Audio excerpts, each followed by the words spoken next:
Šalia manęs yra dar vienas kandidatas į Lietuvos Respublikos Seimą, Justas Pankauskas. Sveiki. Sveiki. Turbūt daugiau tenka važinėti automobiliu, ne troleibusu, ne? Deja taip, kadangi tenka paskutiniais metais labai daug važinėti po Lietuvą, tai automobiliu operatyviau, autobus taip nebūtų. Bet šiandien mielai pasivažinėsim viešuoju transportu. Teisingai, nes rinkimai veža. Ką manot reikėtų keisti motinystės išmokų sistemoje? Prieš tai, kuri buvo priimta sistema prie socialdemokratų, rodo faktai, kad demografiniai kreiviai tikrai šoktelėjo viršų.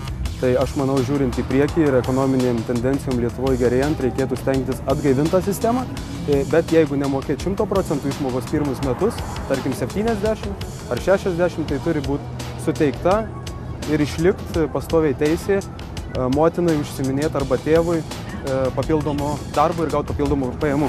Mano tėviškė atiteko Baltarusijai. Čia netoli už Adutiškio. Ir dabar važinėjant į Baltarusiją, aš matau, koks susigrūdimas. Iš pradžių buvo žymiai daugiau tų pravažiavimo punktų. Prieš keletą metų buvo pradėta ratifikacijos sutartis su Baltarusija dėl 50 km juostos supaprastinto sienos kirtimo gyvenančių žmonių.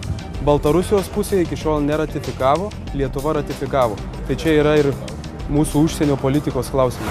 O jūs ne per jaunas į Seimą eit? Aš politikoje pusiau tiesiogiai esu jau 12 metų, pradėjęs nuo dalyvavimo jaunimo sąjungos veikloje. Taip pat esu išrinktas ir į Lazdijų rajono savivaldybės tarybą, tai taip, kad yra ir darbo savivaldos lygmenyje.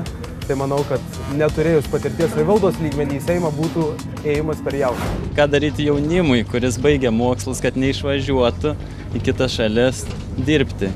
Iki 25 metų amžiaus mes turim Lietuvoje 32% bedarbių. Tai jaunimas išvažiuos, tol kol matys, kad didesni atlyginimai užsienį ir čia nėra darbo vietų. Čia darbo vietas galim sukurti tik tai skatindami vidaus produkcijos gamybą ir eksportą.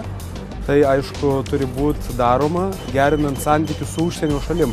Rusija, Kinija, kurios, kaip žinant, dabar vykdant tokią konservatorišką užsienio politiką, jos ir nekaip bendrauja su mumis, sunkiai įsileidžia ir eksporto prekes, tai čia pirma kryptis, kuri kurtų darbo vietas čia Lietuvoje. Kada kainos atitiks atlyginimą? Mes, kaip socialdemokratai, iš karto esam jau registravę įstatymų projektą dėl pirmiausia maisto produktų kainų sumažinimo per pridėtinės vertės mokestį pieno produktam, atšaldytai mėsai visų pirma, kadangi turim kaimynėje Lenkijoje analogišką situaciją ir tom maisto produktų kainom pirmo būtinumo naudojimo kainos yra žymiai mažesnės, dėl to Lietuvoje važiuoja ten apsipirkti.